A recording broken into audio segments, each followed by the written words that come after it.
Hello to everyone, मेरा नाम आशीष रंजन है और मैं आप सभी को मेरे चैनल करेंट फॉर करेंट में स्वागत करता हूं। आज जुलाई 5 2020 के करंट अफेयर के बारे में हम कुछ बातें करेंगे। आज का पहला करंट अफेयर है कोमॉर्बिडिटी। कोमॉर्बिडिटी कहने का मतलब आपके शरीर में जो मेन बीमारी है उसके साथ साथ आपके शरीर में और भी क्या बीमारियां हैं, ये कोरोना वायरस के संदर्भ में ऑफकोर्स बात हो रही है, क्योंकि आजकल देखा जाए तो मेनली कोरोना वायरस पे ही लोगों का अटेंशन है, क्योंकि ये बीमारी इतना महामारी फैला रही है कि अटेंशन होना भी चाहिए। अगर हम हेल्थ मिनिस्ट्री बॉडी की बात माने, जो कि इंटीग्रेटेड डिजीज सर्विलेंस प्रोग्राम है, उन्होंने एक सर्वे किया जिसमें उन्होंने बताया कि इंडिया के जो 60% कोरोना वायरस पॉजिटिव केसेज हैं उनके पास पहले से एक या एक से अधिक बीमारी प्रेजेंट थी। इस कारण से एक्सपर्ट्स भी कह रहे हैं कि हम ये नहीं बता पा रहे हैं कि जो डेथ का काउज है उसमें कोरोना वायरस ने कितना बड़ा रोल प्ले किया है, और साथ में आपका जो पहले से शरीर में जो बीमारी थी वो कितना बड़ा रोल प्ले की है। अगर हम भारत के साइंटिस्ट की बात लें या दुनिया के किसी भी साइंटिस्ट की बात करें तो सबका कहना है कि जो साथ साथ जो बीमारियां आपके शरीर में प्रेजेंट है ये बहुत बड़ा रोल प्ले कर रही है डेथ को काउज करने में।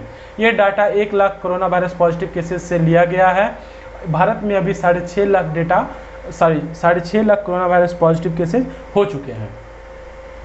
आज का दूसरा करंट अफेयर है, इंडिया और चाइना ने एग्री किया है कि हम और बातें करेंगे लाइन ऑफ एक्चुअल कंट्रोल को लेकर। डी एस्केलेशन के लिए सारी बातें अभी इंडिया और चाइना ने एग्री किया है कि हम लोग ये बातें करेंगे। इंडिया और चाइना जो है जब बात किए थे लास्ट टाइम, जब हमारे national security adviser Ajit Doval ji जब चाइनीज़ काउंटर पार्ट से दिसंबर 2019 में मिले थे, तो दोनों पार्टीज़ ने, मतलब इंडिया और चाइना दोनों पार्टी ने एग्री किया था कि हमें जितना जल्द से जल्द हो सके हमें अपने बॉर्डर इशू को रिजॉल्व कर लेना चाहिए। ये दोनों कंट्री के बेनिफिट में है। जून 30, 2020 मतलब 30 जून 2020 को जो कॉप कमांडर लेवल की बात हुई थी उसमें इंडिया और चाइना दोनों ने एग्री किया था कि हम डी एस्केलेट करेंगे सारे पॉइंट पे अक्रॉस द बॉर्डर, मतलब जम्मू कश्मीर से लेकर लद्दाख से लेकर अरुणाचल प्रदेश तक सारे जगह पे हम डी एस्केलेट करेंगे। पहले फ्रंट एरिया में जहाँ पर आई टू आई बॉल कॉन्टैक्ट हो रहा है, और उसके बाद डेप्थ एरिया में। गलवान वैली का जो इंसिडेंट जून 15 में हुआ था, उसके बाद चाइनीज़ काउंटर पार्ट या पीपुल लिबरेशन आर्मी ने कुछ बंकर बना लिए थे प्राइमरीली प्रोटेक्शन के लिए। उसके साथ साथ भारतीय सेना ने भी कुछ बंकर बनाए थे प्रोटेक्शन के लिए, ऑफकोर्स प्रोटेक्शन के लिए उन्होंने भी बनाए थे।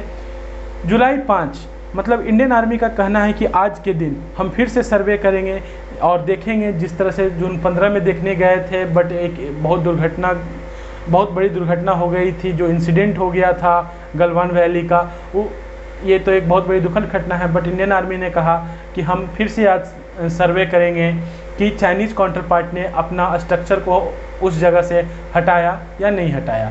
आज का तीसरा करंट अफेयर है, जो हमारा चाइनीज़ के साथ स्टैंड ऑफ चल रहा है LAC पे, उस समय चाइना और पाकिस्तान ने दोनों फ़ोन पे बातें की है। किस चीज़ के बारे में बातें की है देखते हैं। अगर हम लोग बीजिंग और इस्लामाबाद की बात माने तो ये बात हुई है बिगड़ते हुए स्थिति कहाँ पे, LOC की बिगड़ती हुई स्थिति पे उन दोनों ने बातें की है।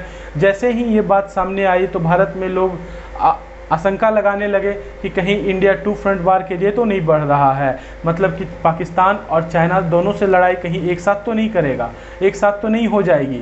तो अगर हम 2017 जनरल बिपिन रावत जी का अगर हम स्टेटमेंट याद करें तो उन्होंने कहा था कि India is currently fighting with 2.5 front war, जिसका मतलब कहना उनका मतलब यह कहना था कि इंडिया अभी पाकिस्तान से भी लड़ाई कर रही है, इंडिया टेररिस्ट से भी लड़ाई कर रही है, इंडिया चाइना से भी लड़ाई कर रही है, और इंडिया एक साइबर अटैक से भी लड़ाई कर रही है। 2.5 वार फ्रंट। अगर हम शाह महमूद कुरैशी जो पाकिस्तान के फॉरेन मिनिस्टर हैं उनकी बात माने तो उनका कहना है कि जो ये ख़राब स्थिति हो रही है ये इंडिया के बेलिग्रेंट पोस्चर के कारण, मतलब इंडिया के लड़ाकू स्वभाव के कारण हो रही है और विस्तारवादी सोच के कारण हो रही है, और यह एक बहुत बड़ा कारण बन रही है इस एरिया में पीस को स्टैब्लिश नहीं करने का। ये शाह महमूद कुरैशी कह रहे हैं, बट हम लोग जानते हैं कि पाकिस्तान का ये एलिगेशन रेगुलरली आती है, बट दुनिया जानती है कि इंडिया कभी भी एक्सपेंशनिज्म पॉलिसी फॉलो नहीं करता है, बेलिग्रेंट पोस्चर कभी नहीं दिखाता है इंडिया। बट ये पाकिस्तान का जो एलिगेशन आया है ये रेगुलरली आता है। बट फिर भी इंडिया ने एक स्ट्रांग प्रोटेस्ट कहा है कि पाकिस्तान लगातार सीज फायर का वायलेशन कर रहा है along the international border and line of control. Pakistan का जो फायरिंग जो होती है लाइन ऑफ कंट्रोल पे, इसका असल मतलब यह होता है कि पाकिस्तान फायर करती है इंडिया के ट्रूप्स पे किसी और साइड में, और उसके कुछ दूर साइड या उसके अपोजिट साइड या किसी और एरिया से वो टेररिस्ट को इन्फिल्ट्रेट करती है, मतलब टेररिस्ट को भारत की सीमा में भेजती है।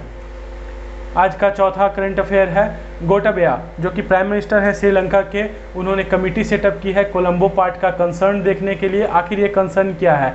जब मैत्रीपाला वहाँ के प्राइम मिनिस्टर थे श्रीलंका के 2019 में, तो उन्होंने मेमोरेंडम ऑफ कोऑपरेशन साइन की थी इंडिया और जापान के साथ कि दोनों मिलकर इंडिया और जापान दोनों मिलकर ईस्ट कंटेनर टर्मिनल बनाएंगे और उसको ऑपरेट करेंगे। बट हम्बनटोटा पोर्ट में जो हुआ, इस चीज़ को देखते हुए वहाँ के जो अपोजिशन पार्टीज़ हैं, वहाँ के वर्कर हैं, उन्होंने स्ट्रॉन्ग प्रोटेस्ट किया कि कहीं इंडिया भी हमारे पोर्ट को कैप्चर ना कर ले। बट मैत्रीपाला के समय में जो एग्रीमेंट साइन हुई थी, उस समय यह कहा गया था कि श्रीलंका 100% अथॉरिटी लेगा इस टर्मिनल की। ये टर्मिनल जो ईस्ट कंटेनर टर्मिनल है, ये जस्ट बगल में है किसके? Colombo international container to the Chinese. ये चाइनीज़ के कंटेनर के ठीक बगल में, चाइनीज़ इंटरनेशनल कंटेनर के ठीक बगल में है। अगला आज का करंट अफेयर हम देखते हैं। यूएस ने कुछ एयरक्राफ्ट, मतलब 2 एयरक्राफ्ट कैरियर साउथ चाइना सी में भेज दिए हैं। क्यों? क्योंकि जो चाइना है वो मिलिट्री एक्सरसाइज कर रही है पार्सल आइलैंड, जो कि चाइना भी क्लेम करता है कि ये आइलैंड उनका है और वियतनाम भी क्लेम करता है कि ये आइलैंड उनका है। वहाँ पे चाइनीज़ आर्मी, वहाँ पे चाइनीज़ नेवी जो है और आर्मी जो है वो मिलिट्री एक्सरसाइज कर रही है। इसको देखते हुए एक मिलिट्री एक्सरसाइज तो एक चाइनीज़ पार्टी कह रही है, बट रियल में देखा जाए तो वो बुलिंग कर रही है। कहाँ पे? ये पार्सल आइलैंड में, जो चाइनीज़ भी क्लेम करती है और वियतनाम भी क्लेम करती है। इसलिए यूएस ने कहा है कि अनएम्बिगुअस सिग्नल, मतलब कि हम ये साफ संकेत देना चाह रहे हैं अपने अलाइज को कि यूएस पूरा कमिटेड है कि रीजनल सिक्योरिटी एंड स्टेबिलिटी के लिए। यूएस जो है उन्होंने और कहा है कि हम भी कंडक्ट करेंगे मिलिट्री एक्सरसाइज, जिसमें 2 एयरक्राफ्ट कैरियर और 4 वारशिप इंक्लूड होंगे। वो यूएस साउथ चाइना सी में इसलिए मिलिट्री एक्सरसाइज कंडक्ट कर पाएंगे क्योंकि जो भी लैंड बाउंड्री होती है किसी भी देश की, वहाँ से 12 नॉटिकल माइल जो भी दूर हो, उतना ही उनका अपना टेरिटरी होता है। बाकी जो टेरिटरी होता है वो ओपन फॉर ऑल होता है। Thank you very much.